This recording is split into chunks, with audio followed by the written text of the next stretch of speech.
like that. He's like, your dad's a faggot, you know that? And my mom like comes over trying to grab me and like take me back, and I'm like, didn't even like understand what he was talking about. And then later on, like my sister lived downstairs in the basement.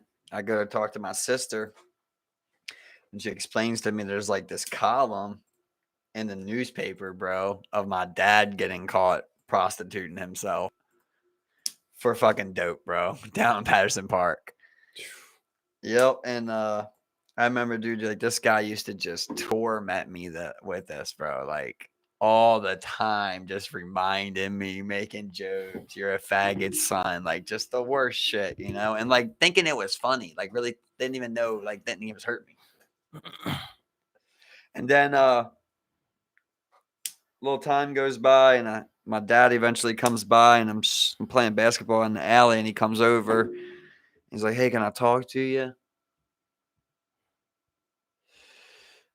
Yeah, he's like, you probably seen that thing that was in the paper. I'm sure your mom told you. And I was so embarrassed, bro. I didn't even tell him I did. So I was like, "No, I don't know what you're talking about." Try to save his pride.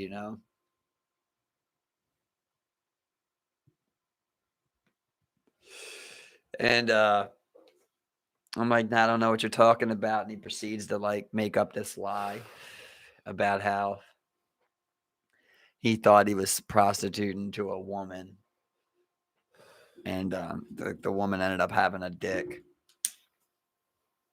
And he's trying to like, man, like it's like the lowest you ever like see a man, like trying to explain to his son why he's selling his own ass to other men for dope, and it's just like I'm just trying to play basketball, and it's like the middle of the day. And I'm just like trying to process it, and he's making up this excuse, and I'm like, yeah, I'm just trying to make him think that I believe it. I'm like, yeah, that makes sense. And he just leaves, man. He just comes there for like that 10 minutes to give me that story, bro, and he leaves. I just go back to playing basketball, man. And like for the next year and a half, I'm just getting tormented by this dude all the time, telling me that like I'm some faggot son. And meanwhile, he's a crackhead, but just my mom's taking care of him, so he has a place to live and like doesn't have to do that for his drug, Yeah. and like just fucked up, man. Fucked up shit, bro. What the city like has done to people, man, and families. Yeah. I mean, and that's the other thing, like, 17, you're probably looking like 15 years ago or so, right? Or maybe more than that. Yeah. I mean, like, that word carried a different weight back then, it's like there wasn't the movement yet, and people were like, it was like still like a huge, and even as a kid, you're not even understanding it, I didn't know what that word meant, you just bro. you just knew it was a bad word, it's like, The worst part about it, dude, is just like everyone's like excitement to tell me, That's really probably the worst part of the situation. Just like when my mom was holding me back, and like my sister couldn't wait to get to me and tell me, like, about what he did, like not even like in some emotional, compassionate way, just like because I loved them at that point still, and they had all given up on them, and they're always like, what do you see in this guy? So it's like you get this thing and you just like shove it in, my face about it. And then this guy's making jokes, man, and just like, oh man, it's tough when you start talking about your dads and shit, man. Like you really just block it out, man. You just go on, with life, and you're just like it kind of is what it is, and you try not to harp about it. You don't want to be that person, and it's like, hey, man, you're fine, but to say you wouldn't be better, if your dad was there, even from the outside, seeing every once in a while, like to say that, I mean, that's probably asinine, it's tough, man. It's so tough, man. When you think about I think about just shit like that, just like the lowest of the lows of like being this dope head son, and just like that's what I was known for in Baltimore. That used to always say that's Junkie Mike and his son. That's what his name was, Junkie Mike. I used to just go around in this red fucking wagon, bro. He just carried me around, and just like, what the fuck? Yeah, I mean, it's like, man, he was dealing with so many problems of himself, you know. It's like should have just never even reproduced, probably, you know, just too damaged to even like harbor that kind of love. I mean, I haven't in a right state to where like you cared about another human being more than yourself. Well, I told you. I mean, I told you about his life before. You know, his life's 10 times worse than mine. So that's why I don't complain. Like at the end of the day, his stepdads were raping him. You know, so I'm not out here to blame nobody for what they do. That's what like that's what really frustrates me when people that really don't know this type of shit and like you want to sit there and like talk about like is addiction a disease? Bro, I don't even gotta debate that type of shit, man, because like I lived that shit. Like it's whatever you want to call it. It's horrible. You can call it addiction. You can call it a choice, bro. Once it is what it is, it's just horrible, man. Yeah. I think about just all the bad moments. Like I had a lot of good moments with my dad, bro, and they're just blocked out because the bad moments are so bad, Like we did certain things sometimes. Like I remember when he got better a little bit, like we went to Six Flags. And we used to drive around in his work truck when he was clean for, this little year. Like we had these good memories. He used to go shoot pool and shit. And it's all just, blocked out by like these deep, dark memories of shit that he used to do, man. Just like the way that he would use a child to like benefit an addict's lifestyle. Like, I mean, thank God. Like I said, it could always be worse. That's what I'm always saying. At the end of the day, I thank God, because I was really, like I told you Yeah. before, like, bro, I was in 1,000 fucking, abandoned crack houses, dude. Never once did, unless I blocked it out, and never once can I remember anybody ever trying to touch me or no shit like that. They never were on no shit like that. And like, thankfully, like my dad wasn't like selling me or nothing like that, which happens to people, Yep, So it does. that's why I don't complain, Yeah. That's why I try not to complain. And like, so Kay's always like, you had a bad childhood. And I'm like, I don't know if you can say it's a bad childhood because, like, here I am at 27 with all these dreams and ambitions and ideas. So, like, who cares how long it took? Like, here it is. And eventually, like, the universe did what it was supposed to do here on Earth, with this little organism. Like, it did its job. Yeah. It was tough getting here. But I at the end of the mean- day, like, I don't have, like, nobody, like, scarred me to that degree. Like, I was kind of, like, protected, in a bad spot, but And- protected. That's and, how I I mean, felt. you have your saying where it's like, they did what they, pretty much had to do to just, get you to that point where you got on your own feet, Yeah. And that's really all you say you could ask for. And it's like, man, they always came back. Like my dad, like even being a fiend, like he always got me back to my mom, who could take care of me. Like I'd go with him. Like there was a point, man. Just think about all these memories now, like these bad memories. But there was one time, where he had finally gotten his house and once again selling his ass to get in his house. We get there and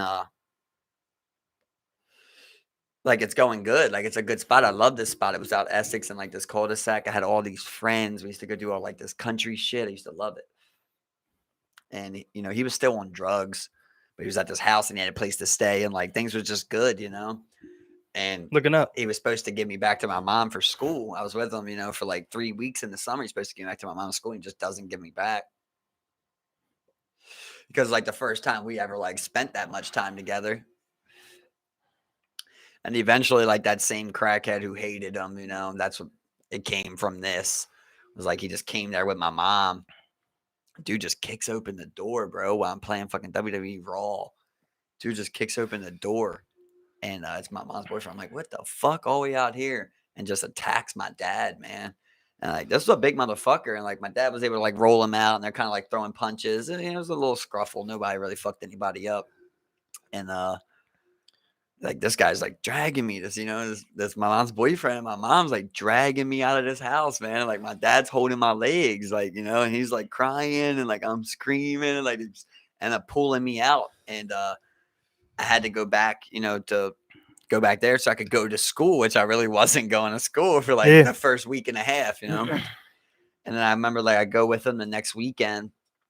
And I'm going back and like he's taking me back that Sunday and I'm just crying in the back seat so bad because I just was loving like this time with my dad, man. Never had it before, Yeah, like man. it just to a son, though, like just like it's your dad, like you Yeah, said in the beginning, exactly. like you love, like you You don't like even you love know, your you dad, don't even yeah. know why, but you just love your dad, Yeah, man. exactly. Daddy. And I remember just crying, like I always had this memory of like he looks back and he's trying to do the right thing, looking back on it, because he's like, if you keep crying like this, I can't come get you no more. And I'm just like, I can't stop crying. Like, even though he says that, I want to stop, but I can't stop crying. Just crying and crying. And he's like, you gotta stop, buddy. Like, I'm starting to get on the driver's nerves and shit. And he ends up dropping me off, bro. I didn't see him again for like a year, man. Like, after that, like it just fucked everything all up. I guess I could have never went to school, and just Yeah. lived that out for another 10 months or something. Yeah, something like that. But that was Totally an got passed. addict's mindset, of like, well, everything's great. It's like, well, the boy's got to go to school. Like, well, everything's great here in this halfway house. Like he's happy. Yeah, he's got raw. He's chilling. And like in those 3 weeks, I had lived so much life. Like you live with a junkie. Yeah. You don't sleep. You're just doing so much shit, man. Like I remember one day, like beginning of the day, I tell him, I'm like, man, I don't even know how to ride a bike.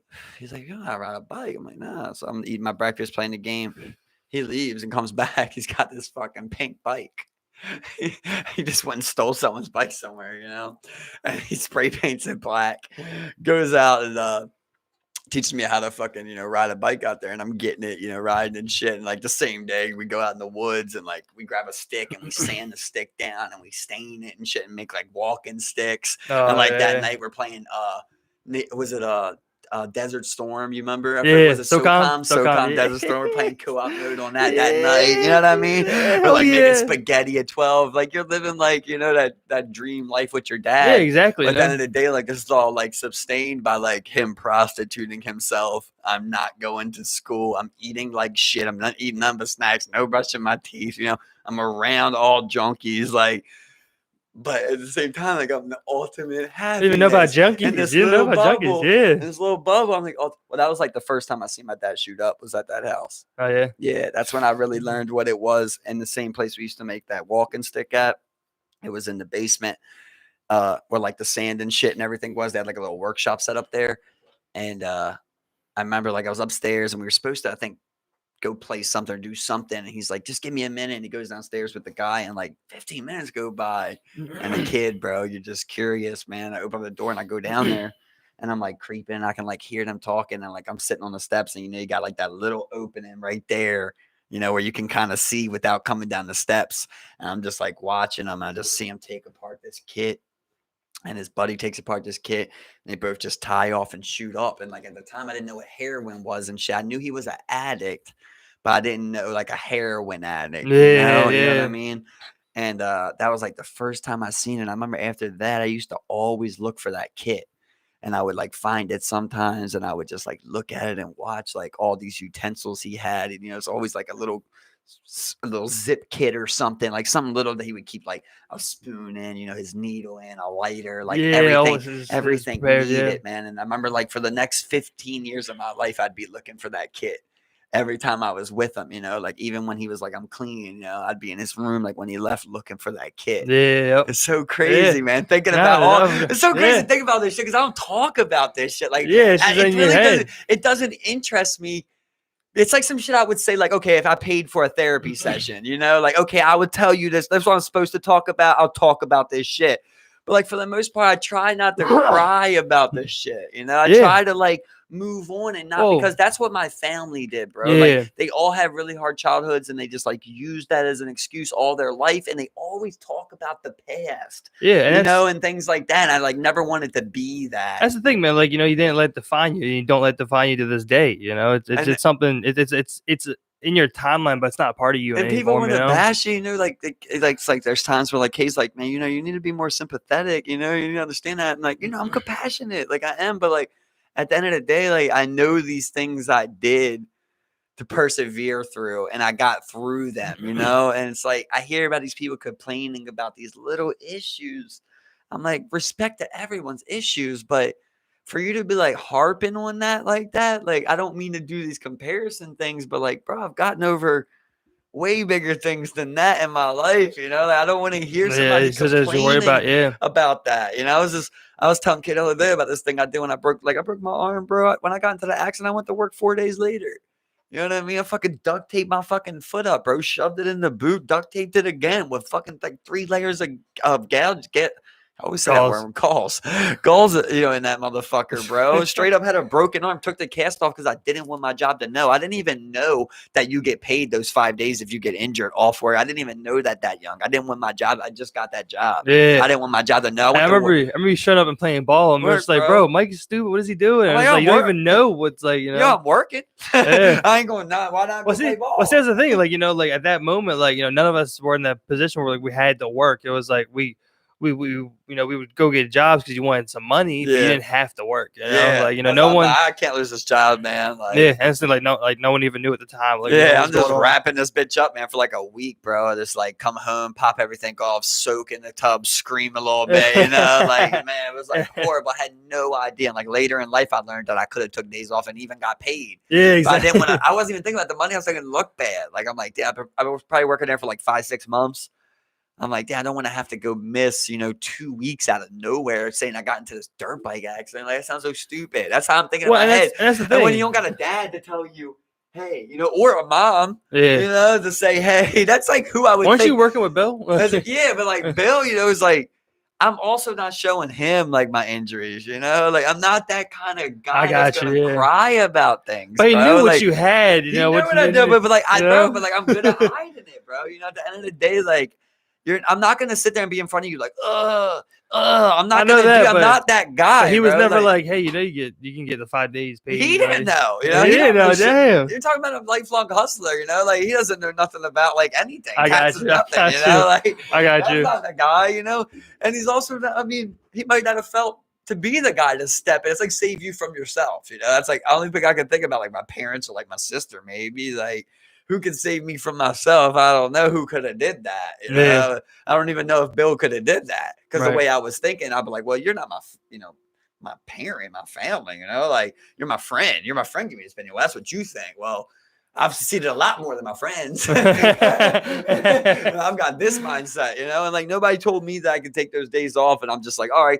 And granted to him, he looked out with me with the guy on Burger. Like they did look out for me. Like, I was doing simple shit like, you know, just bringing glass over and shit. But at the end of the day, like I got you said a fucked up arm. I can almost see my bone in my arm was whatever, bro. Like my arm at the end of the day, if I held it like that, you're good. And like it didn't hurt. You know what I mean? We're like, bro, if you look at my foot, like I'm missing, as you can still see the scar right here. Like, dude, when I fucking crashed, dude, and I looked at my leg, like my leg was shaking so fucking bad, bro. I thought I broke like my pelvis or something. That's what I was thinking. I thought I couldn't process the pain yet. But like something was so wrong. It was like this leg. Your foot was just I don't know what happened. I think that like the peg got stuck. When it came down, I think the peg landed on my foot right there. Because like, yo, I got a scar right here. And this like gauge I had was the worst injury I had with that burn in the back, obviously right there. But that one, as far as pain, dude, it was so deep, you know, like you could see white, like you could see bone or bone marrow or whatever fucking was. Something there, bro. And I used to have to soak that bitch in water, yo, and it would fucking burn. Like nothing else hurt. Even my fucking back hurt. That all made me scream, but like that would literally be like with the point where I was like, you gotta do this, like, you know, and I like was wanted the bitch out, man. And when I looked at it, like it was shaking so fucking bad after the injury, man, I was happy that it didn't break or nothing, you know, but like that was just a horrible gauge, man. So 4 days later, bro, that thing doesn't even have a layer over top of it. And I got to go to work and put steel toe boots on. Looking back on it, I should have wore just something different, sort of different shoes. Yeah. But I'm thinking that I got to do this. And right. I'm an idiot. Yeah. I got steel toe boots, so that I got to fucking put this foot in. So at this point, I'm wrapping this thing up with the gauze, you know. I'm putting the gauze on there with hella cream. I'm duct taping that on, you know, because there's not a Band-Aid that can even handle. Like exactly. Exactly. I'm duct taping it on. I'm putting us 2 socks on that, and I'm sliding this motherfucker in a work boot and walking all around a job site all day with basically exposed tendon rubbing against fucking sock and shoe. And steel toes. And then I come home, and that shit's all stuck to the open wound from it bleeding all day, and I got to pull off this shit, bro. Like, Yeah, because Dude. I know exactly what you're talking about. Because like those little fibers get stuck into it, sticks to the and blood. some of it will dry up, and you just like pull Yeah, that so shit. this thing's going in there, and it's so much blood that it's just like basically blocking that up, and I gotta pull that out every day and watch it bleed again. Like it's not even healing. That's just sick, bro. You know what I mean? Just, that's what I'm saying. I'm not sitting here trying to say I'm world's strongest man, bro. But like I've sucked things up in my life, bro. Rather it be family, childhood, pain. Like I've sucked things up. I know when you have to suck something up. Rather I was smart or dumb. And you're not saying like, okay, go and do work with a guy, like fucking. No. You know,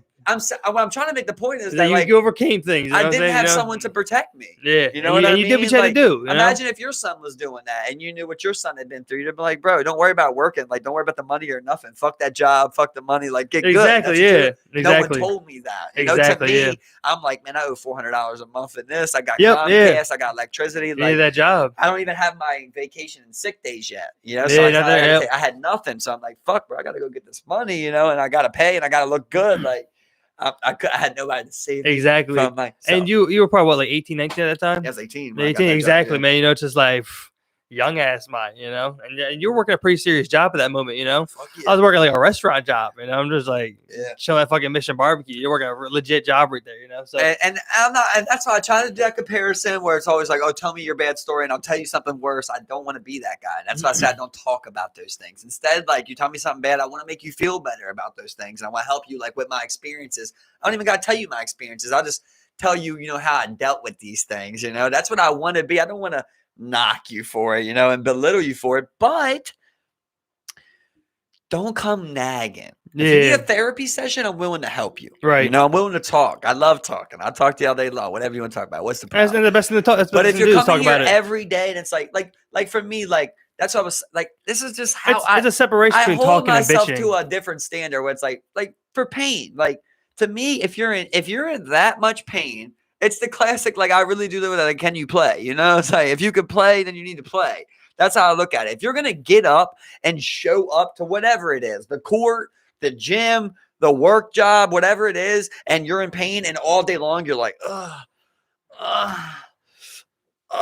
bro, get the fuck away from me, bro. I don't like it. If you can't move, go lay in the bed. Then you're shut down. At that point, I got up that day. I did all that shit and I said, can you walk? And I could. So I did. Yeah. And it's simple as that, bro.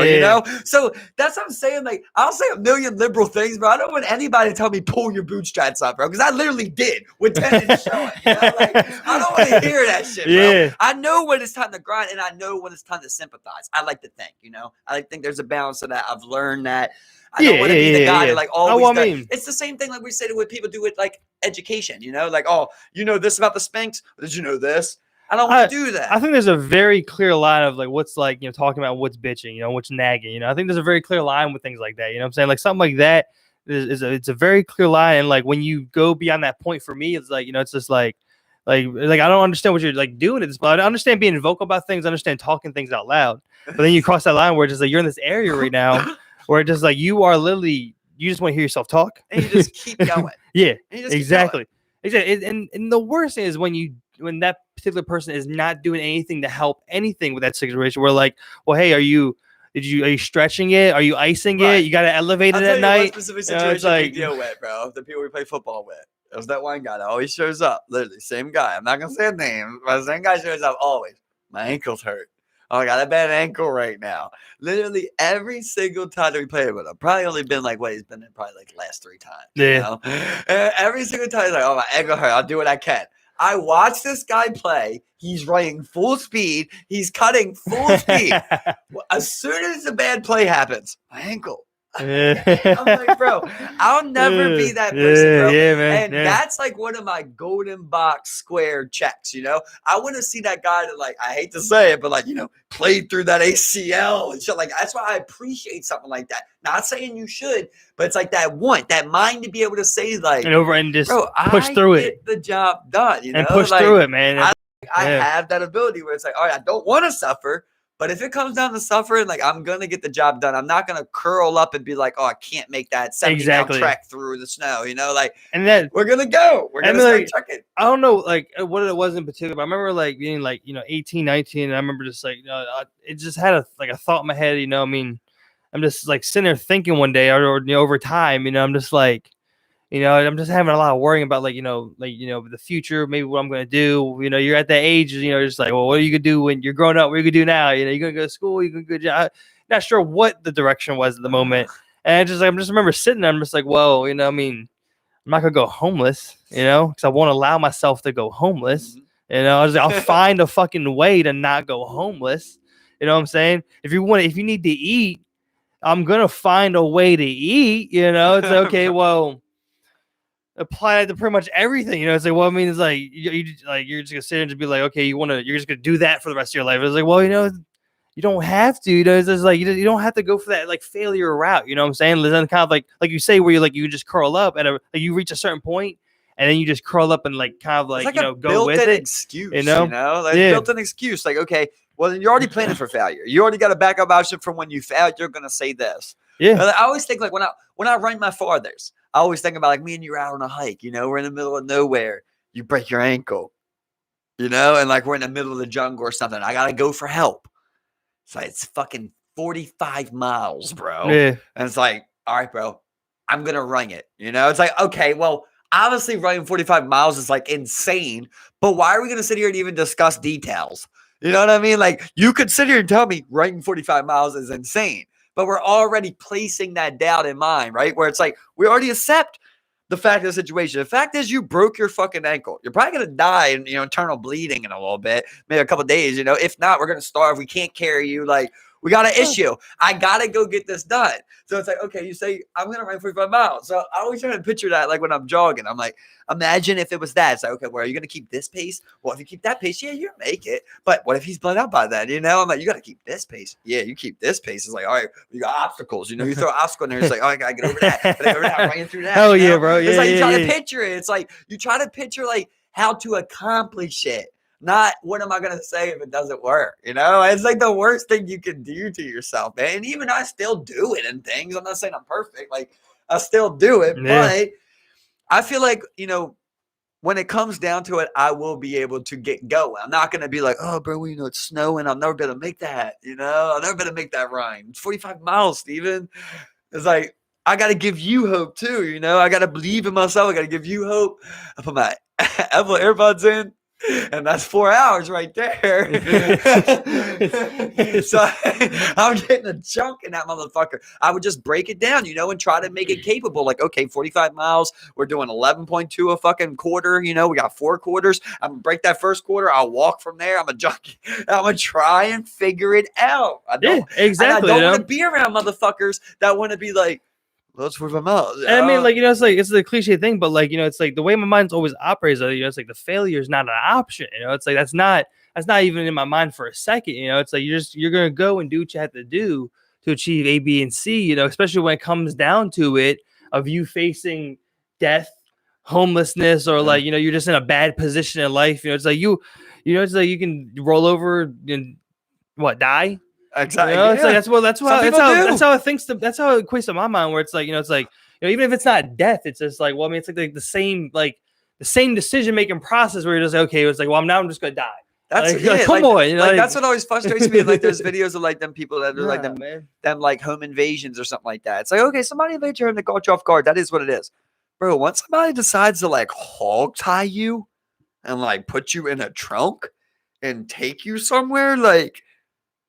Yo, where do you think he's taking you, bro? Like, there's not any robber, kidnapper in the world. Well, I guess kidnapper, but there's not a robber, in the world that like part of the plan is to take, the victim with them. Yeah, exactly. Like that's like kidnap and murder, rape, So it's like that has to be one thing that's just always off guard. But then you see these people, it's just like. It's like, bro, I'll die right here, even with a stupid move of like, I'm gonna turn around and attack you. Yeah, I'll die right here before you hog tie me and able to hide my body somewhere. Exactly. And when you listen to a lot of this true crime, bro, I'll tell you one of like the most saddest, beautiful thing you're ever hear. There's a lot of people that survive and they've done it but it's just like a thing when like you're gonna die. This is a thing apparently, as science shows, that like you don't even have to know is like a tool. But apparently, like when people know they're gonna die and like they really think like this person's gonna like get away with it, they will try to leave clues that they were there. It's weird, bro. And like I listen to a lot of true crime, dude, and you will be so surprised on how many things you hear like this, bro.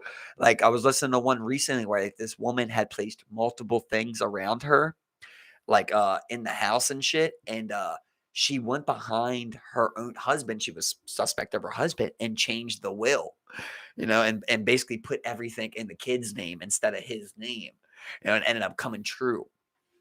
So what I've lost my train of thought on this.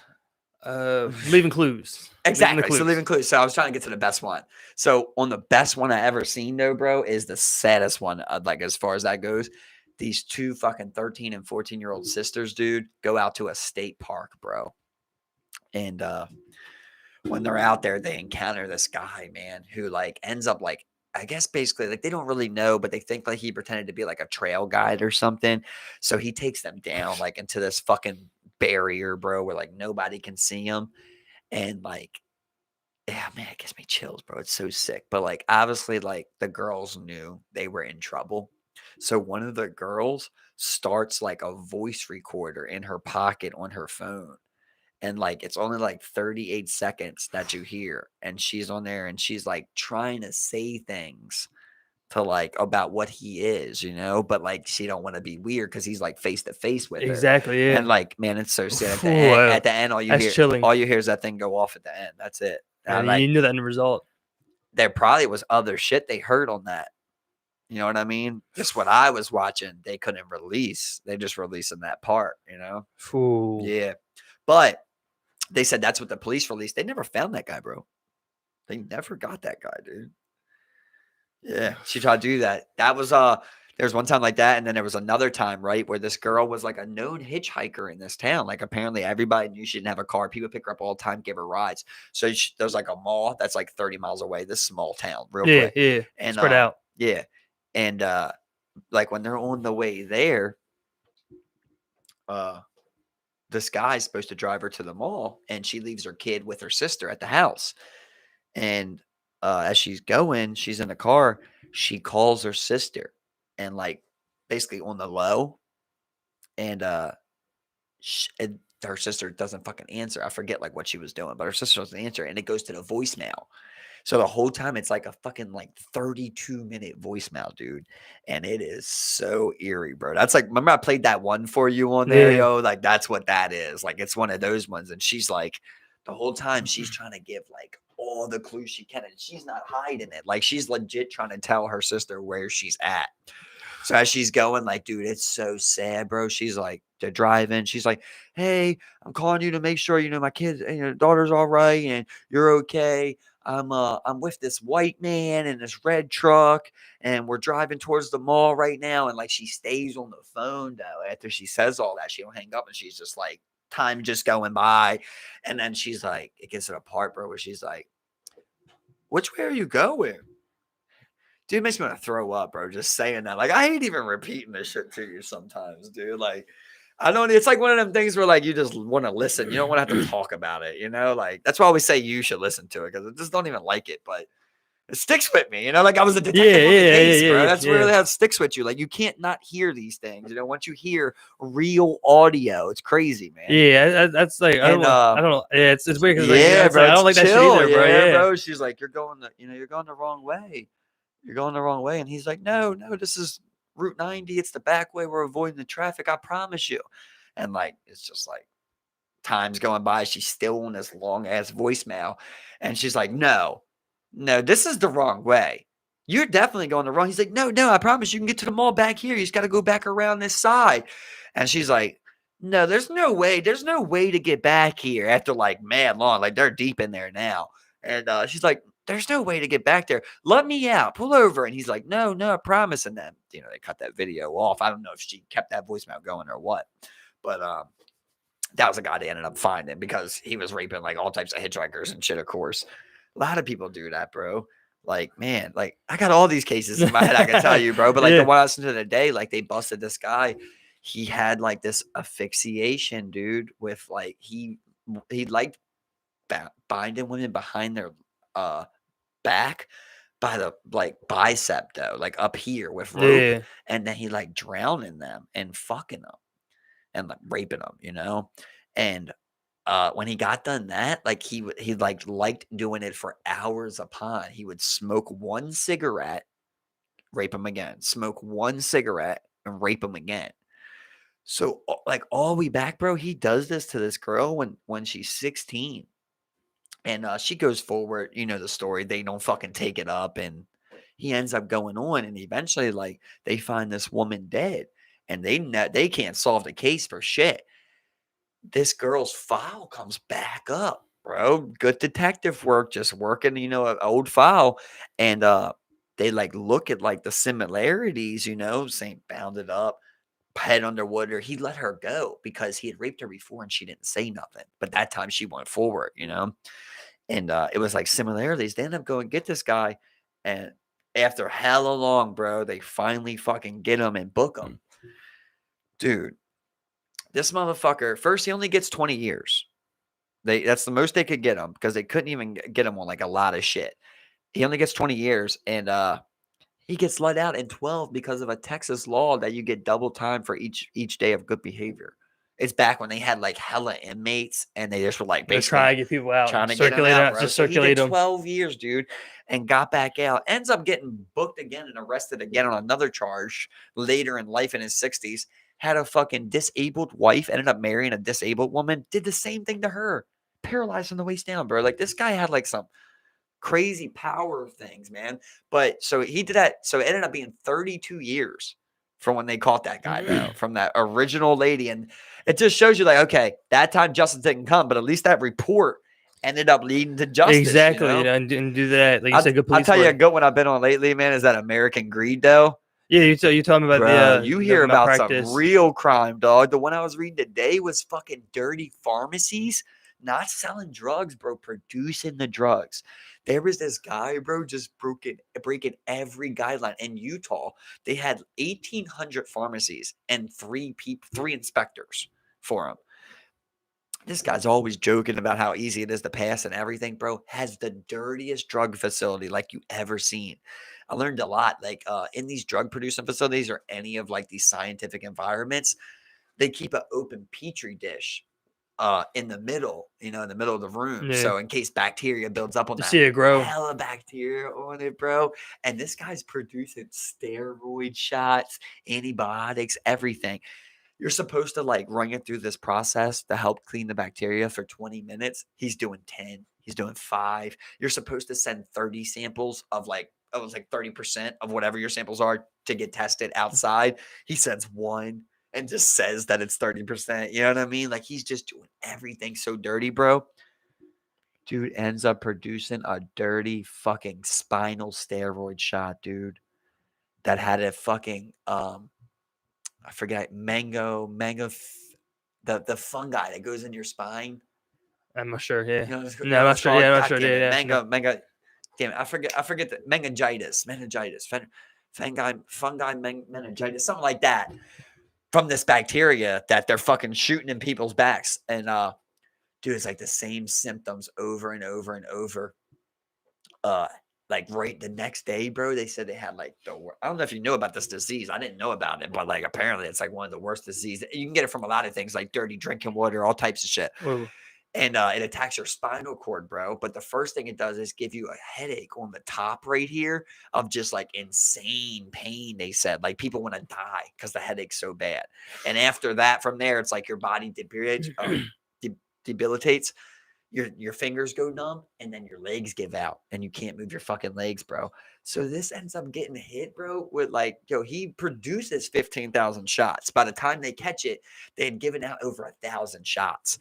So like 20% of that was people that were lucky and didn't have anything wrong at all. But some people got 5 shots, in their spine of this shit, bro. Yeah. And people died already from this and they had no idea. They wasn't even being tied to it. They didn't even, you got to do a spinal tap on a dead person, which like no one does unless you suspect it. Exactly. Yeah, exactly. So it's not gonna get found. People were dying, bro, in the whole time. So like of the of like 1,000 people, it was like 350 that got roughly, like, I forget the exact number, like 350 that got sick and 100 people dead, bro. And like multiple people paralyzed, multiple people got sick for days, like all types of shit, bro. People committed suicide because they lost people, like everything, There's man. a huge chain effect off from this dude's dirty ass. Oh, lab. this guy just producing a fucking dirty sample, yo. And they're like, he made like, in like 2 years, he became like the 6th most profitable pharmacy in Utah.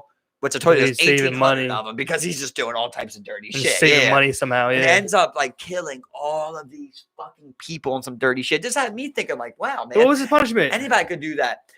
He ended up getting he got fined a shitload of money. I think that he got like 30 years. He appealed it. He appealed it though, and ended up being like 10 years. I think 9 or 10 years he did, bro. Yep. And he's on probation for like the rest of the time. But he didn't do it, bro. And people died, bro. People straight up died, man. Because at the end of the day, well, they tried to get second-degree murder, you know, for 25 of like the 100 cases that died, basically. And nobody on the jury would convict him of second murder, bro. It was like, not nobody, but it was a hung jury on second degree. So I think that they just, I guess at that point they say no. I don't know exactly how that goes. But they got him on like malpractice, fraud, tax fraud. You know, they hit you with everything they can to get the max sentence, but he ended up getting back out, bro. And it's just crazy, man. And no problem. He's just living his life. It's so crazy when you hear that, man. Well, I mean, we talk about it all the time, but when you like I said, like especially depending on like where you're looking at or like where you're seeing things happen. Like I told you last time I went down to the courthouse and I'm just looking at this clerk's office and I'm just like, man, like this is I'm just like, bro, this good work is not being done here. I mean, like, it's a different thing, but I mean, like humans are capable of in any scenario, in any form or fashion.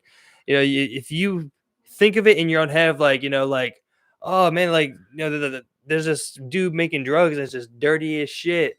It's like, nah, they have strict guidelines against that. It's like they would never allow it to happen. Well, I'm allowed to fucking happen, bro. You ever all over the place? Any chance you ever heard of Telefax? Telefax. They used to have a commercial, I think, This was a Ponzi scheme, bro. Billionaire Ponzi scheme. Billions of dollars. They made billions, dude, right? So I was reading American Greed on this one, and it's funny. That's the red collar, right? Huh? That's the red collar crime? No, that's a whole different one. Yeah. This is American Greed. Okay. Red collar is a different one. That's about like individual people. This is about people. American Greed is like about people that made like a lot of money and shit, or harmed a lot of people too, Yeah, making money. Goddamn, I forget which one we was talking about. The Ponzi scheme. Okay, yeah. So what they do is, right, so these two people get together, they're friends, and like the sad part is in the beginning, like one of them actually believes that they're starting a company, and one of them kind of has like a side ambition, and he's doing all these little things behind it to like make it profitable down the line for himself. So what they do, right, is they buy this like it's like, I don't know, some fucking medical device it is, right? So they do buy like the device. They buy a warehouse, they got a warehouse, and they just stack all of this device inside of there, right? But from there, they start telling people, all you have to do is you put an ad every day of the week, Monday through Friday. You have to post an ad online for our company, right? And hope I'm spelling it right, saying it right. No, go ahead. Okay, yeah. So once they say that, like basically you get $400 a week if you do that. You just post these 5 fucking articles. And the problem is, right? So then they start doing this thing where like you get 50% commission of whoever you bring in under you, right? Classic Ponzi scheme style. So then from there, you're getting money for posting these ads and you're getting what other people are posting in these ads. You're getting 50% of that, right? And it just keeps trickling down from there. The whole time, they never actually sell a product. They never sell any of this product. They're just selling this ad scheme, right? Where it's like, okay, well, you get in here, everybody you convince you're going to get commission off of and just post these ads and keep getting money. This thing ends up going so far, bro, where like literally random people are like making stores for them. They don't even own stores. It's like you're bringing so many people under you that you start a store up. You know what I mean? To bring people under you, basically. So at this point, millions and billions of dollars are fucking being made. The problem is once it goes so far down that line, 50% of 50% of 50%, in the end, there's like these people that aren't getting that much. But there's people at the top that really did get in the beginning. They're getting commission from all of these people, bro. Yeah. So you hear some people that like were really getting like crazy amounts of money, like $600,000 a month, like from just bringing people in and posting ads, basically. The whole time I told you about that guy that was doing that dirty shit. He had made it to where like, well, they were smart, bro. So after a while, they transferred that money system to a coin system of only their currency, and he had kept like a billion of these coins, man, and he made them worth like $4 a piece. That he sold all his coins and started buying yachts and shit, you know. But the whole time, the other guy actually thought like they were gonna eventually, after building the capital, try to like sell this. But the other guy's like, bro, I never thought it'd be this big. Basically, like I thought we'd build like capital. They ended up making like $5 billion because it wasn't even them. Like they just said, look, we're do this, and then from there, they're only paying the top round of those people. And meanwhile, they got all this currency that's times 4. So the top people are getting hella money from all still the $400 a week from the ads and all the people they bring under. And then those people bring them people under. It's like probably you would imagine like what, like 5, 6 rounds probably make good money. Yeah, exactly. Yeah. Then you get 7, 8, 9. It's like, all right, this ain't bad. 10, 11, 12, 13. You're like, I don't really know why I signed up for this, you know? And there's like no cash out system, bro. It's not like you can. So you're getting currency from like posting this, but you can only use that through their system. So once you decide you're not going to post those ads no more, you can't operate that coin that you gained anymore. You don't really own any currency. You know what I mean? Unless you cashed out. Yeah, so like even the people at the top that, you know, greed, they didn't cash out. They just, That's why they say with Robinhood or any other type of like, you know, app you can buy cryptocurrency with, is that you never ever own that coin because it's not in a wallet. You know, you need the coins in the wallet, or you don't even own that fucking thing. You know, Robinhood pretty much owns that shit. You know what I'm saying? You don't own that shit. You know what I'm saying? I get what you're saying. Yeah, I get what you're saying. Like it's in Robinhood's wallet. That's what I'm saying. You know, like it's not. You don't even have. Yeah, that is funny. I never really thought about that. The app goes somewhere. It's like, what do you have saying that you own a couple Bitcoin? You know, I mean, it's like, yeah, it's funny. You know, so I mean, this is like little things like that. But you know, to the Ponzi scheme thing, you know, I mean, we all experienced something, especially recently, which I think is hilarious. That like this thing still kind of goes on. I remember one in particular was this guy. He was, you know, I used to see him at the gym. He was selling like these energy drinks. Well, he wasn't really selling them, you know. I mean, I'm talking about him. Well, I mean, like the way he breaks it down is like, yeah, you know, you pay this much, like, you know, you get a bunch of product, and then you go. I'm like, okay, well then I go and sell the product, and they're just like, no, you go, you give these away to people, and you try to get them to sell the product. Right. I'm just like, so you are the product. It's like right. It's like you, like, you know, that's what you're buying. You're just like doing this like transfer of wealth, where like, you know, you hope you get your money up front, and then those next other people need to figure it out. I would tell you the funniest one is the one that came out for it with Helen, right? Was like the most basic one ever of like a Facebook money scheme. Do you understand how it was set up? Yeah. Right. So it's 8 people, right? And then just so if anyone else knows, there's 8 people, and they all have to give $100. And once they all give $100, the person that was in the middle that recruited them 8 people gets $800. Yeah. Right. And then you're allowed to recruit people. You have to then go get 8 people to say they're going to give you $100. Right. And then it's like, it's fucked up there because it got to the point where like, it's like, he was recruited by a friend, you know? So it's like, now you brought like your friend into the sponsor scheme. You know? It's like, oh, but now you have to get 8 more people. It's not even a small number like 4. You know, that's what I was thinking they should have did. Like, hey, 3. Get 3 people, then you can really like, okay, now we're seeing more return quicker. But you know, people at the top wanted that 8. Yeah, they didn't want 3 because they were like, okay, well, eventually they're gonna catch on. So you know, they did it. Their bag to hold. 8. Okay, I get 8 people, and then I got here and just convincing 100 people, and then next thing you know, you got 8 different people who have to convince 8 different people. And now it's 64 people that have to be convinced for one more level to go. You know what the best part about that? Because I remember for a while that was spreading like wildfire on the, you know, around Facebook. And I remember I was looking, I'm just like, so I go and look into the comments, and always what was happening was people discussing it, just being like, hey, so how do you get the 800? It's like, well, you know, the person in the middle, me, recruits 8 other people, put in $800. And I was like, oh, and then you get $800. And then you just but they're trust the saying it. system. Yeah, they're You just saying it to each other. It's like, oh.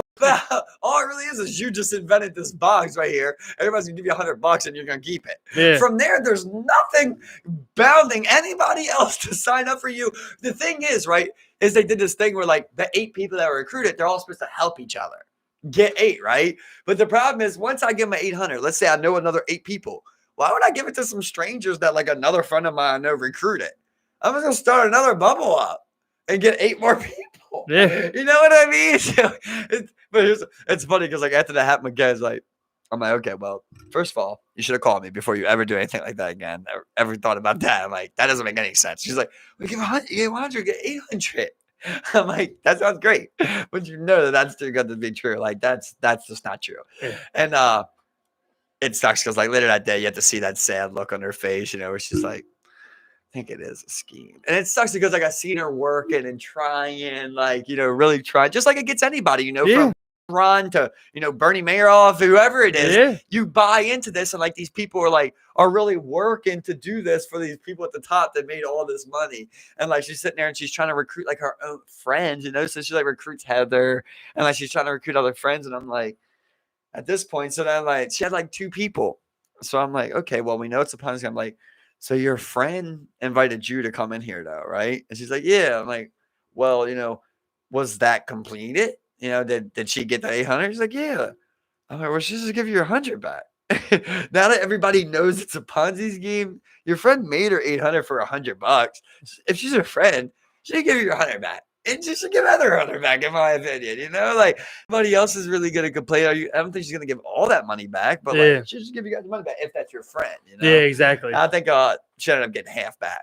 I was like, okay, all right, that's a little something, you know. Yeah, but not as big. Eat that. It's I mean, I fell for a Ponzi scheme 3 weeks ago, you know, with GameStop.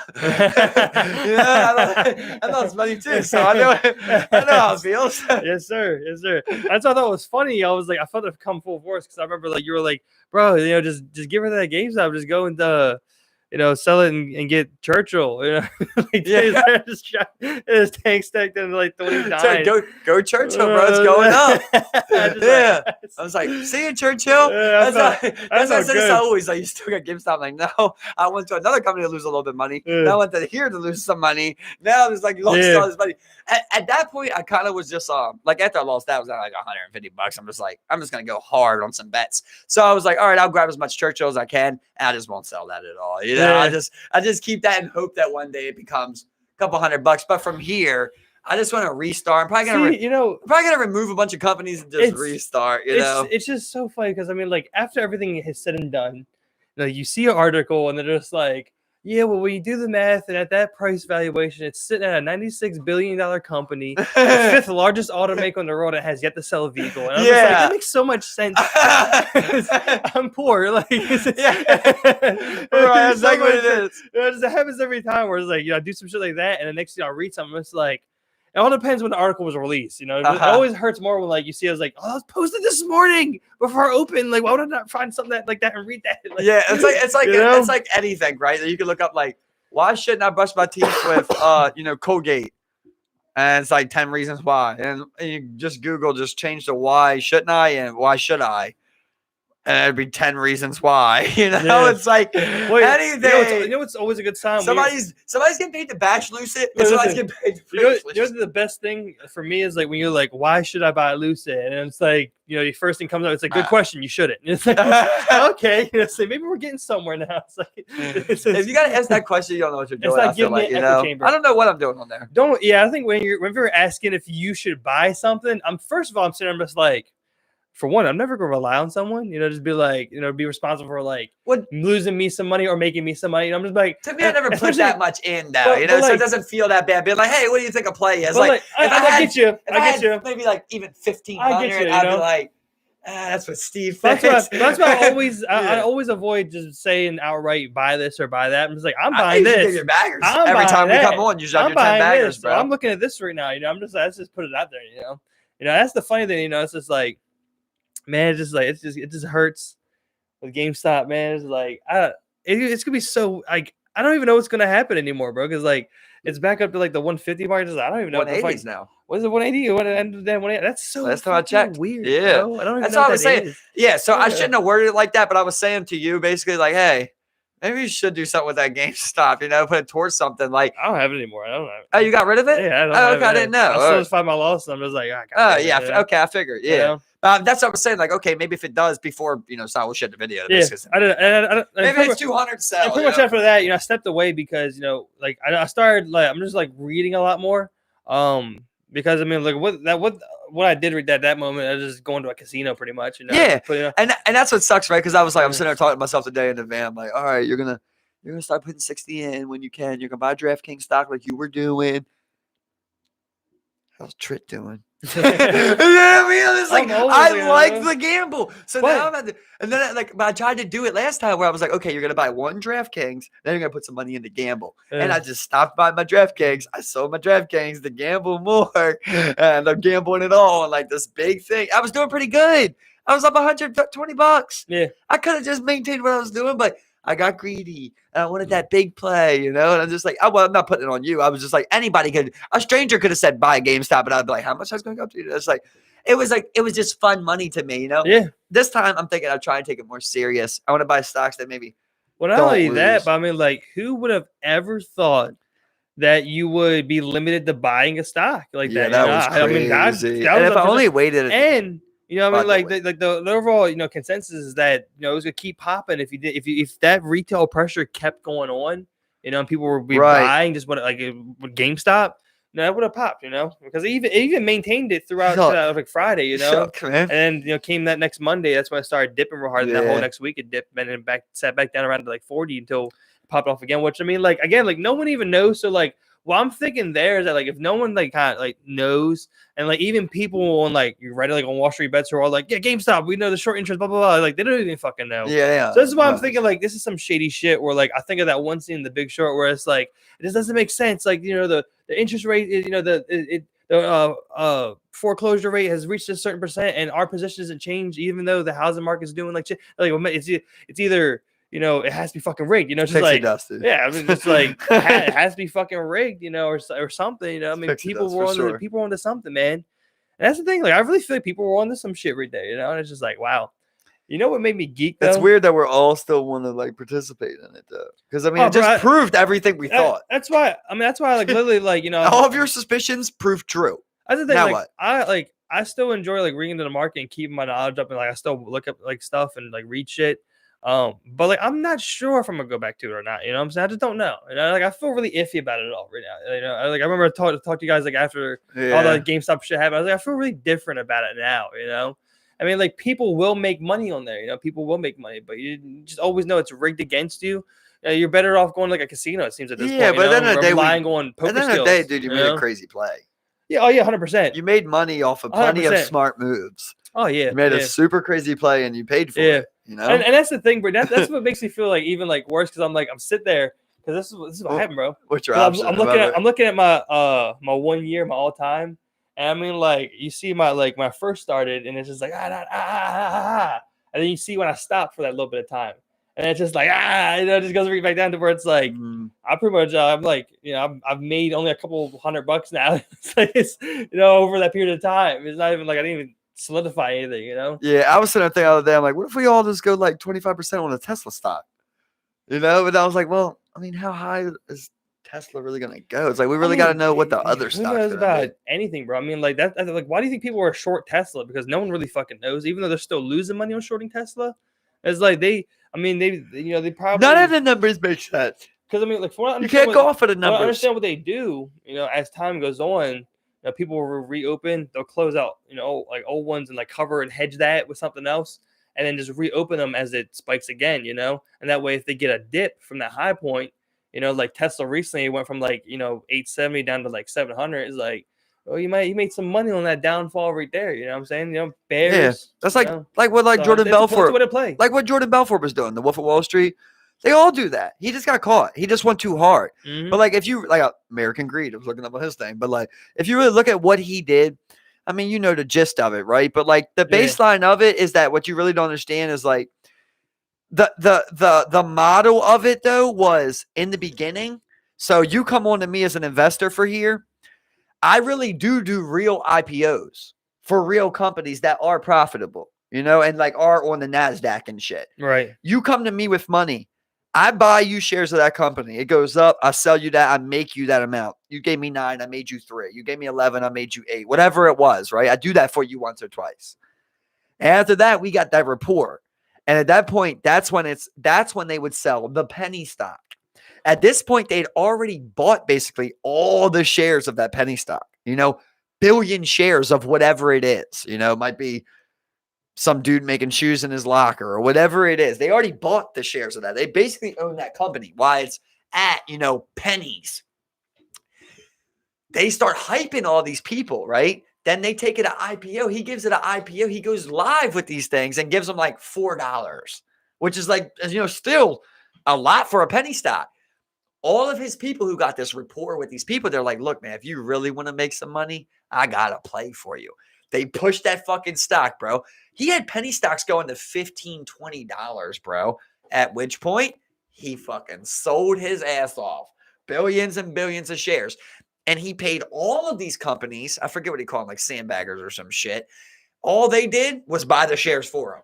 He sold those shares, gave him 20%, you know, and that was it. And he kept the rest, man. And he was out there buying $6 million yachts, you know, the next day, basically. They couldn't really charge him with much, you know? And like, it's defrauding, but like, there's not many rules of what he was saying because of the pixie dust that exists there, you know? Listen, you said this was a penny stock. Well, who said it was a penny stock? I say Amazon's a penny stock. Who, you know what I mean? It's all about what someone wants to buy. Jordan Belfort, his famous quote is, you're not selling someone a stock, you're selling them a story.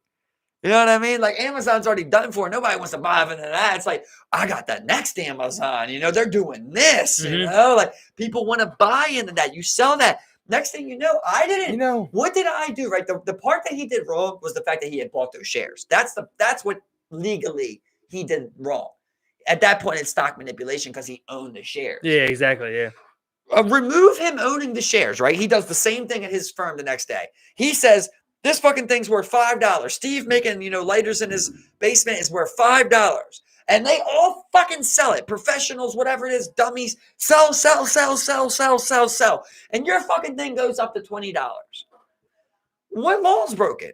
Yeah. He didn't change anything. The only thing that changed was the volume. Yeah. More shares were purchased. Yep. It's simple as that. Yeah. You know, shares went up, the volume went up, shares increased. That was the pixie dust of it. I remember when he was when they were breaking it down. It's showing you anything can be hyped. Yeah, when they were breaking it down, like when they were doing Steve Madden shoes. You know? Yeah. And I remember which was a sandbagger for him. Yeah, for a while. In the movie, you know, the way they portray it, I think is really well because when they're talking about it, you know, they're going live, no one's really giving him, you know, much of a, you know, audience because I mean, like, are they just shitty, you know, Wall Street bankers? Well, yeah, but they're laughing at him because I mean, it's a women's shoe company and he's showing the shoes. No one gives a shit about the shoe. The whole company doesn't give a shit about the shoe the whole time. His company was owning like 67% of the shares or of the company before the shares before it went public. Yeah, you know. I'll tell you one thing I learned about that. People did care about that. So Steve Madden was actually like a person of many things apparently, and he had like his company did other shit. So when he invented that shoe, it was a super hype thing. So I told you they would go live with these initial IPOs that were actually on the NASDAQ that kind of set up this appearance. Right. That was a Steve Madden thing where it was like they actually went live with that, but they still had the shares. You know what I mean? So ended up being that thing. But apparently he was a person of other things. I don't know exactly what it was. I don't know much about it. But that shoe had some hype behind it. I don't know how much it really was. I doubt it wasn't world won it. It was a different time. There were some ugly ass shoes. But I mean, people had those damn balloon pants, you know, that came off 4 inches off their ankles in a circle. I mean, you see crazy shit nowadays. You know what's one thing you think should come back? One thing I think should come back that already hasn't. Yeah, because I want to say mullets, but that's kind of made its comeback. How about belt buckles? I was thinking like pompadours, but I mean that has a comeback. Belt That's kind of buckles, like a whole dude. thing. Big old belt buckles. Not big old ones, just cooler, newer ones. Remember, like the most modern one I ever seen was the one in the mall that would like you could get to say whatever you wanted.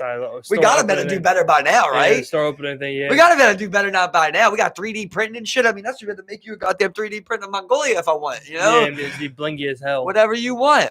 How about just anything? Cigar cutter, you know, flip tray, roll up. Flip tray, roll up tray. On your fucking. What's up, bro? Just like make it the size of a phone. And it just comes and it just folds down right here. Bro, make it the size of a phone. Make it to where you can put your phone in it, right? You take it out, but it still folds down to be a tray. And also stylish. It's stylish. Dog. That's not a bad idea. You know, I'm just saying we can bring belt buckles back tomorrow. You identify it, you got corner of the market. It's funny because at the end of that great episode, Jordan Belfort said something that I was trying to explain to you, you know, when we got a little trippy. You know, where it was like, he said the same thing I said, where he was like, you know, I had this ability, you know, to inspire people, to manipulate people. I could have used it for good or evil. I used it for evil. And that's straight up what he says. It's like I could have did other things with that ability. I had that ability. And that's what I was saying to you before. It's like, I feel like I got that ability where like I could choose. I think I could try and plan a robbery, you know, break into someone's house correctly, steal a car. I think I could plan these things correctly, you know. Don't want to use it for evil. Smart criminal, you know, or just manipulate people, you know. I always thought like, man, I'd be a hell of a salesman. I bet I could get old people to refinance all day long. Just manners, you know, style. Just like I think I could do it. I would never want to do that. It would break my heart, you know. Yeah. We talked about the people who work at slaughterhouses. I mean, like the shitty people who do those, like we were just talking about earlier, the refinancing of mortgages. They work in those companies type of deal. You know, real scumbag career, like where it's like, I mean, even like some career scumbag. Even like some lawyers are like really fucking like shiesty. You know what I'm saying? It's like, man, you know what I learned? 20 years in the force, $80,000 a year pension. Oh, what, for police? Yeah. $80,000 a year pension, Steven. Yeah. You know what it is? They usually die before that. And you know what's you quit or you die. You know what's actually funny about that? You know, I mean, you know, I know a couple people that went, you know, they actually went on to become cops, and I remember one person that actually tried to go through the process and didn't actually get through. You know, the big thing, like, especially in the city, bro. You know, it's like they have a really generous fucking pension program here in the city for Baltimore City and Fire, bro. It's a really good program, apparently. And people are just like, you know, all like in Baltimore City of all places, like, you know, but it's like, dude, no one wants that job. They're doing that thing, you know. They gotta hype it up on things like that. But it's just like, I mean, I get. How many people are we paying pensions to, dude? I mean, I get that, but like, I'm also just like, man, Baltimore City, where it's like, you know, you got like a struggling city, you know, it's just like, you think so? I think we got millions. Oh no, we usually like lose money every year, don't we? You know, America loses money every year. Yeah, you know, I mean, it's like yeah, but I'm saying we got millions. I mean, we're not like we're fucking Tulsa. I don't know. It's not a like. I mean, like as far as city goes, it's a really like rundown, tattered city. You know? They got millions to spend. How many people are on the pension? No, it's going to the pension then. Who wants to be dude? Who wants to be a Baltimore City cop? It's all going to the pension. I don't even know anybody who ever said they wanted to be a cop. I don't think it's so weird. I look at cops. I'm just like always thinking. I was looking at him. I'm just like. I always want to ask him, like, why'd you become a cop, a Baltimore City cop? And it was like, you just said it, dude. What? Why you became 80,000 year pension? You know what I mean? Full benefits. Like it's the same thing as military, in my opinion. It's like I know that I'm gonna be good. And usually it's like something like it's like a family career where it's like, well, dad was a cop, I was a cop, son's a cop. They're all sad. I mean, that's the same thing like I feel about CEOs. But like you hear about a lot of people, they're like, bro, it gives like a lot of people in the hood are CEOs. And they're like, look, it gives my whole family fucking medical insurance, dental insurance, you know, I got a 401k. Like, yeah, it's got all those business additives to it. But people are trying to throw feces with razor blades in it, you know, at your face and shit. Like, no, no. I mean, like, you know, it kind of comes back to what we were talking about earlier, where it's like, you know, you're just gonna go do what you gotta do, man. But there's like no way, yeah, if you had to, like as a single person, but like say that like your wife wanted to take that job, like you would be like, no way, yeah, dude. I'm thinking about like, dude, how weird I get like after like no sex for a week, you know, a month. I've been there, dude. You get weird, bro, and you're talking about some criminals that already are doing mad time. You mean to tell me if they had a chance, they ain't gonna rape any woman, let alone an attractive one? Well, then they're raping each other, you know, especially right, in those bad prisons, you know, they're raping each other, having sex with each other, you know. There are dudes So in there that weird, get ain't by it? on like being that person, just being like, hey, fuck me, it's like, it's just, you It's know what I'm saying? crazy. And they get by like that, just like people do just want to fuck, Dude, bro, and they're gonna fuck anything, bro, straight up in Venezuela, bro, they don't even have like the government power or money to take care of their prisons, to like arm their prisons and shit, Mhm. but they still have a court system. So they give people uh jail sentences, and they have to go to the jail that's built, but there's no one from the government that works there. Nobody works. There's just inmates that live there, and they've all like built an inner system, of like Mhm. the gays are in there, whatever it is. People, they've got a restaurant. A fucking restaurant, dog. Like they got Yeah, grenades, Steven. They got yeah, grenades and ARs and shit. Like, and then the cops are like, they don't come out of there. They serve their time and they're allowed to leave. Like, but we can't go in there and like lock them down. All that. We don't have that type of manpower or money. yeah, It's funny, man. yeah. I mean, shit. I remember like I used to watch Locked Up Abroad a lot. Great show, National Yeah. Geographic, and it would always talk about the conditions of some of these prisons. I remember like I would go and like watch YouTube videos on them afterwards. It's like the most notorious prison, like Thailand and shit. And like you got like 15 people in a cell, and it's just dirty as shit. There's a hole in the ground to shit in, and it's just like what Yeah, the but even like fuck? Thailand has guards. I ain't never heard of like straight up. That Oh was like, no, bro! All over the place. It's all over the world. There's prisons like that in Thailand, what, with Vietnam. no guards? No, just Or like just, there's lack of funding, no real oh yeah, manpower. but when you see like them Thai prisons, usually they have like some guards there with guns and shit. Bro, I mean, like, but like, it still doesn't help with In like the Thailand, overcrowding problem. Like, I remember like have you ever watched anything about it? there was Because I've one, watched a few docs. yeah, there was one where Because even in their they fighting had, system, yeah, you can fight your way out of a murder. yeah, but now everyone's fighting. You know what I'm saying? But you can fight. Yeah, exactly. And But in all those docs, there's guards but to operate those fights. yeah, but in like I It's a remember system in in one of these place. prisons, I forgot the name of it. There were prisoners that were like they're like they didn't even have enough room in their cells. They're sleeping in the hallways of the prison. You know what I'm saying? Like, I mean, even America though is sleeping in gymnasiums, 5,000 yeah, people, I remember, and they still get beat you with see socks that at night. you see that in 60 days. 60 days of locked up or whatever Yeah. it's called. 60 days in, whatever the fuck it's called. We're looking, and it's just like, man, like they have bunks outside in like the general population areas. Like right outside the cell, Yeah. it's just a bunker outside the cell. It's just like, what the fuck? I just couldn't imagine, man. Like, just like a 10-year sentence, man. Just like 10 years of just like, what is this? Like, just this concrete prison that just all these people decided to build and like one day tell me, or tell me one day that my son deserves to be there. Yeah, Like, and then you got like certain things like weed, like tax fraud, like you go to prison, bro. Like, I don't even understand that. Like, prison for tax fraud. I mean, I guess I get it. Once you create the system, you have to have things like that. But like, people go to prison for not being able to pay debts when they're in debt. Like you owe money and you don't have money, and you have to go. People go to child support. You owe child support and you don't have a job. Like you go to prison. yeah.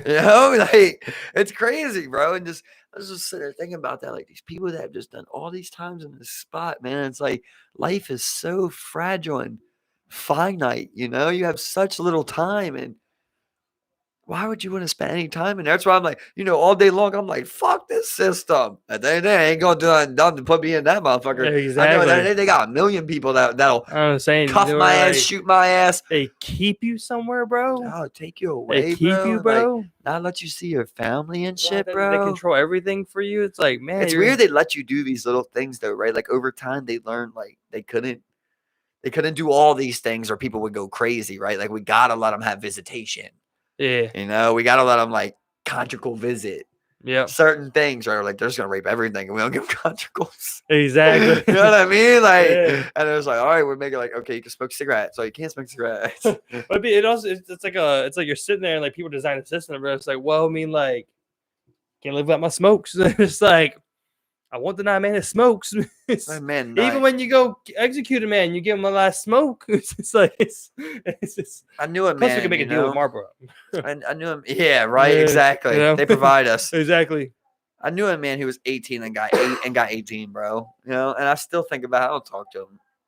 It was Bill's friend, and I still always think about like, man, I knew like he had got caught up in so much shit, bro. And I mean, he was a little guy, bro. Like smaller than me, put it that way. 5'9", kind of like Foley size, basically. And like he went there when he was 18 years old, bro. Like 3 months after he turned 18 to do 18 years. He's been caught with like everything at this point, dude. Like he's joined a gang, of course. He got caught with hella cell phones. Like he FaceTimes Bill and shit like that. Like it's crazy. I call like that. Like tattoo and like all types of shit. How could you not though? 18 years old going to a grown man prison, bro. Like, yeah. bro, at 27, I'd be petrified. Yeah. I do not want Especially to like go a there. It's like a federal prison or like something. this dark black hole of civilization, where it's like, yeah, this is where we send like those that want to rape. Like what? What do you mean? You're in the same building as him. In the same spot? Like, that seems kind of crazy. General population with this They're guy? all like transpiring, and you're gonna let them out one day? It's like, all right, let me get this straight. So we lock up all the criminals. We then let them out in recess, and then let them talk to all. So we just have a bunch of criminals talking to each other now. We cage them. Yeah, exactly. Not only that, but we cage them. You know what I mean? We let them out of their cell for 1 hour a day. It's like, we're locking up gang members. General population. Why do we have gangs? Dude, I'll tell you 2 things. I don't know if everybody knows, but one is they put the gangs together. I don't know if you know that. Yeah. Literally, they have to do that. Oh, yeah, because they'll get killed. Beat, anything, and then number 2, if there's any attack or fight that's gang related, COs aren't allowed to break it up. Mm-hmm. You have to let it end, bro. Because if not, they become a target. That's what they said. Like straight up, they will put money on any CO that breaks it up's head. How do you have this much power? Exactly, right? You know what I mean? Like, you're I'm lucky we're in this type of system, though, because you're in Thailand. Like, they would just start taking batons to your nose. Yeah, just start beating the shit out of you. They would just start, who threatened my life? Yeah. What? No matter if you were the guy, if you were the guy that murdered, he was fighting the guy that was in there for like burglary or something. And they'll just beat them the same way. He's in here for 3 years. He's in here for 18, and just beat him the same way or something. Yeah. Just like. It's one of the insane part, of just society. If you want to go to prison anywhere, you better be in fucking Norwegian prison, where you're pretty much just in a fucking home, dude. That's on a private island. Yeah, over there like Norway and Sweden and shit. I was watching Abroad before with them. Yeah, smoking weed in the cells. Yeah, dog. After 10 o'clock, bro. After 10 o'clock, they're allowed to pull down their shade over their window. Yeah, between 10 and like 6 o'clock. Between 10 and 6 o'clock, they're allowed to have because they say every person deserves their own private time. Yeah. And then, you're allowed to try and escape over there as many times as you want. And it's not a charge. Yeah, because it's natural. Human nature. It's crazy, exactly. ain't it? Yeah. I think they're on like the cutting edge of like human psychology and just experimentation, and see how it goes. I mean, of course, they're not America. And the culture of America, I think, will be like, it's different cultures, all around, Less prisoners. Less prisoners, less population, different culture. No bloods, no gangs, right? And then you're also talking about a country who has, the highest like happiness rate. Like as far as like social programs and social welfare programs go and helping people, like. Well, like they were saying, I was seeing like things the other day, like in Finland, even the they get all their water from the mountains. Like even their pipe water that goes to houses, it's all from the mountains, even in prison.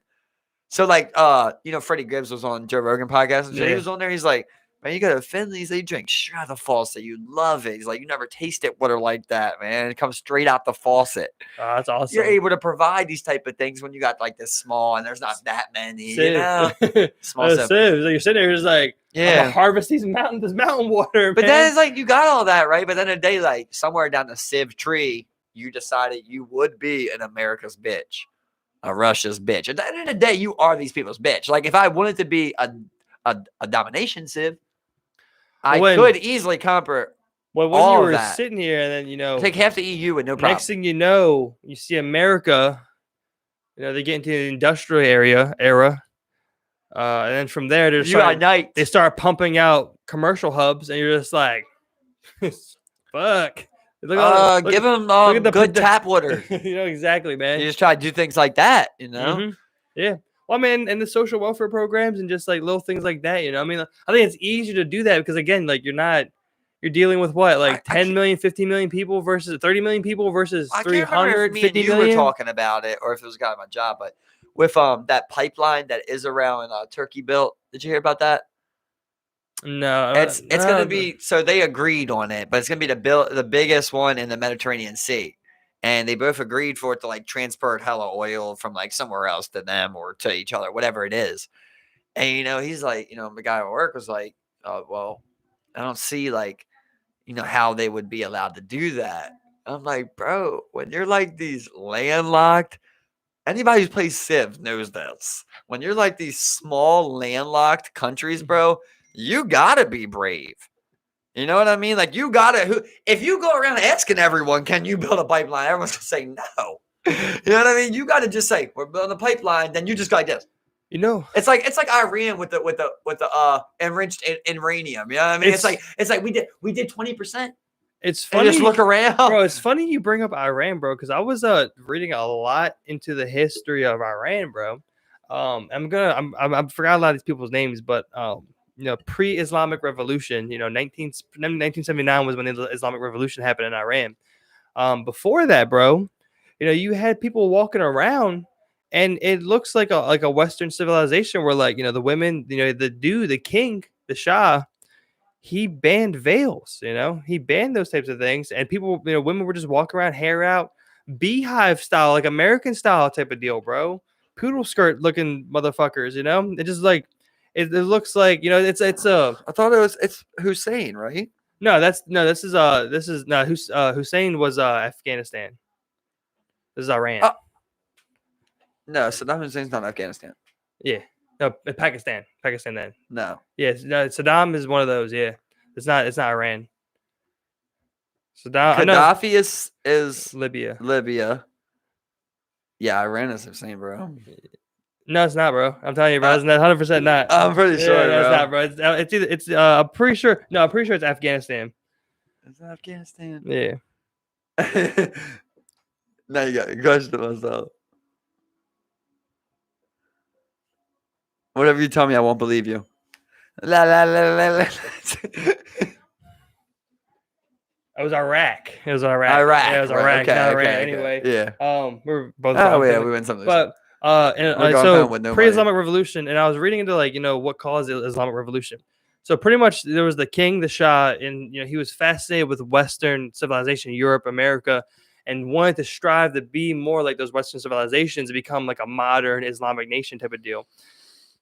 And of course he wasn't perfect, but they women had there was a huge push for like women's rights, all backed by this king. Women were allowed to drive and stuff, and then pretty much going against traditional Islam, where you follow the traditional religion. But the thing, this is where he fucked up, this is what they say pretty much caused this whole thing, was that not only did like they ban things like that, he made it pretty much like not legal, or not really like squashed out the religion of Islam kind of like as a whole, and kind of like pushed it to like like the back end of like what they were as like a cultural identity type of thing. And of course, people who believe in the religion, I mean, even if Christians, if they did that to Christians in America, I mean, you're gonna have a riot, kind of like a revolution of just being like, we're being suppressed as a religious, people right now, and that's pretty much what shifted the tides, was that civil war revolution, to where like they eventually dethroned the Shah and this radical Islamic figure. They kill him? I don't think they killed him.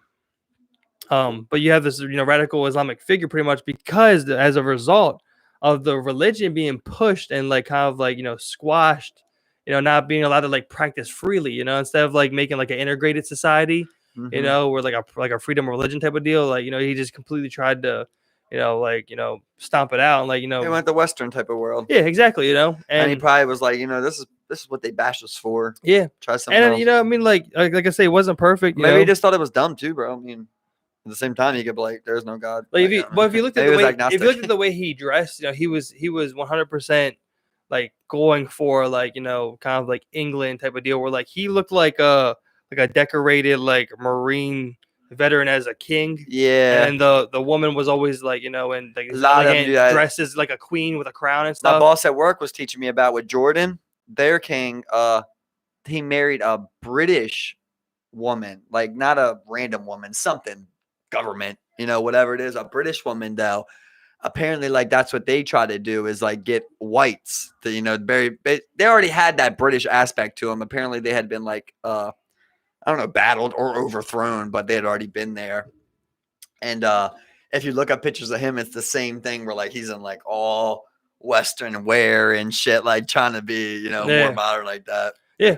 I mean, even though it was like, a huge point, like The Last Samurai, that was like a real thing where like, people were trying to step into that modern. I mean, that's just what, as a human, I feel like that's just what like most people would see and would want. They're just like, okay, well, like, we're advancing as a civilization. But it comes down to that thing of like I told you a story with that guy from that did that time in jail at Popeyes. Like what I was telling you, where it's like we're trying to tell that lady a better deal. She doesn't want it.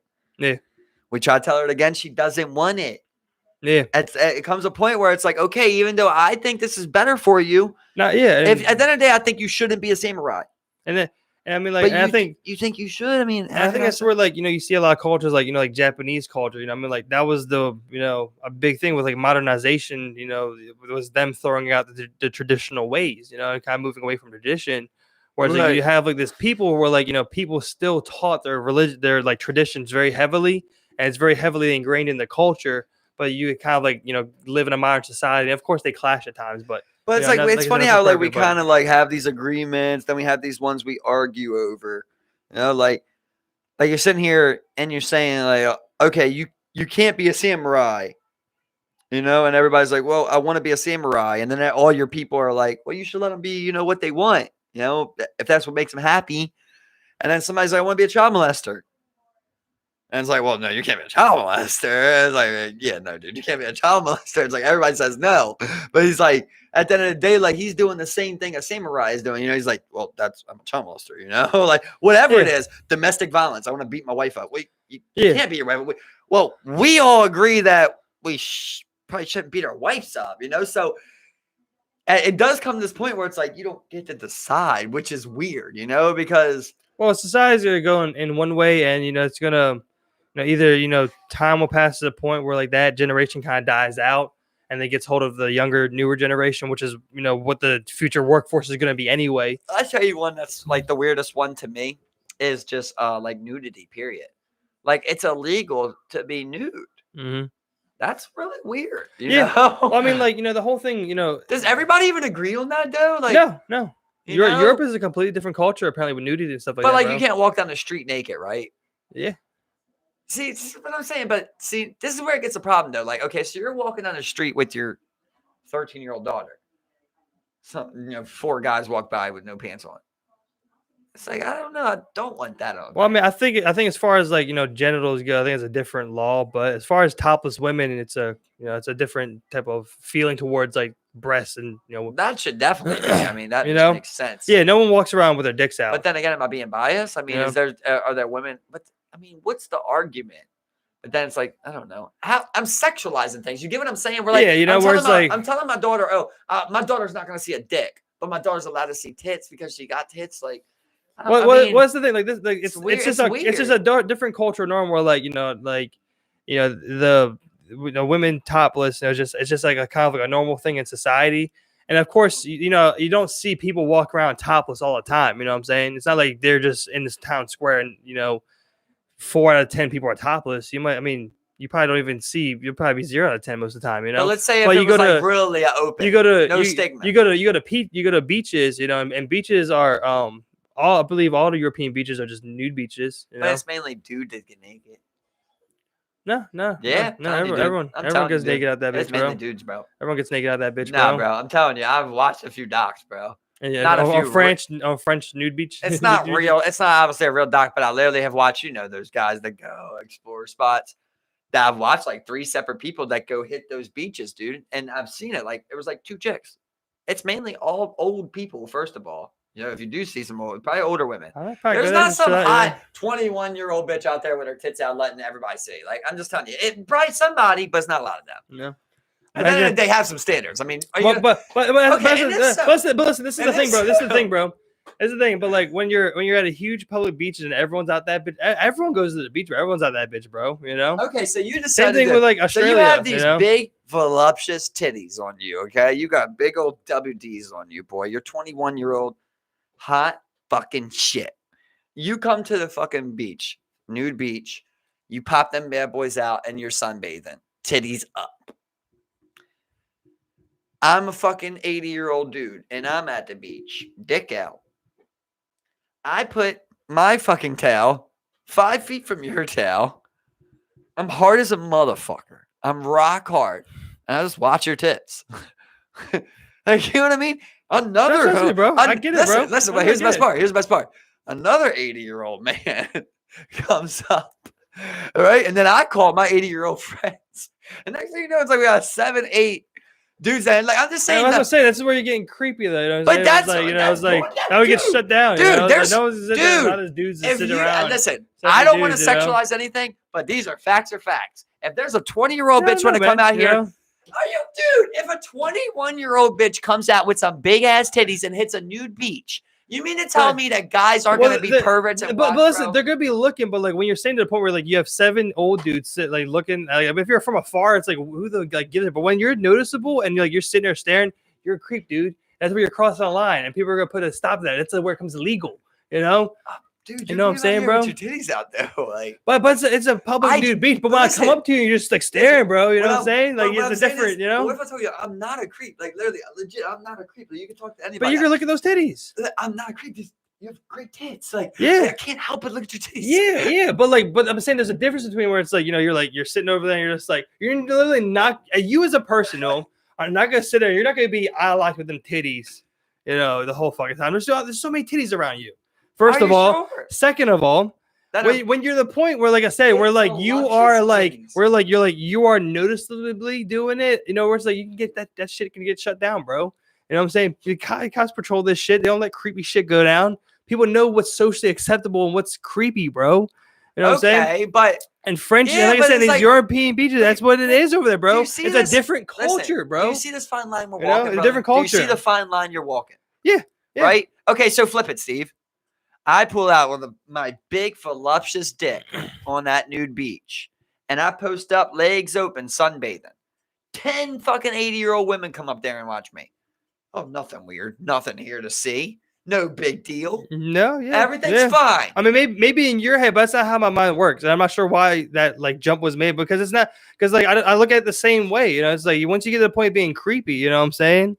Dude, like, you got this big voluptuous 21-year-old dick flapping around. Yeah, but nothing to do yeah, with but people, creep. Like, but people don't. Naturally, I'm going to care. But that's what I'm saying. But like when I'm saying, when you get to the point where you're doing it in a creepy manner, where like all of a sudden you're just sitting there, you're just like, look at this dick, huh? Would you just look at it? You know what I'm saying? And then the point where the guy's like, okay, like moving along now, dude, and now it's like now that's what I'm saying, bro. You're super impressive. Like that's impressive. Like wow, I'm amazed. And that's cool. But like I said, once it gets to the point, but listen, once it gets to the point where the dude's like, look, like are you gonna play some volleyball creep, bro? You know what I'm saying? Are you gonna play a little volleyball or something a little bit? I want to.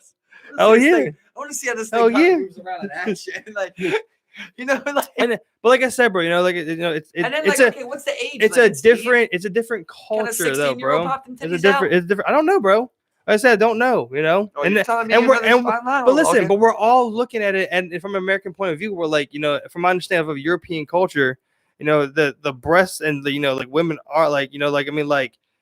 They're not sexualized where it's like, oh, look, don't look at the titties. You know, it's like, no, you can't see titties, Max.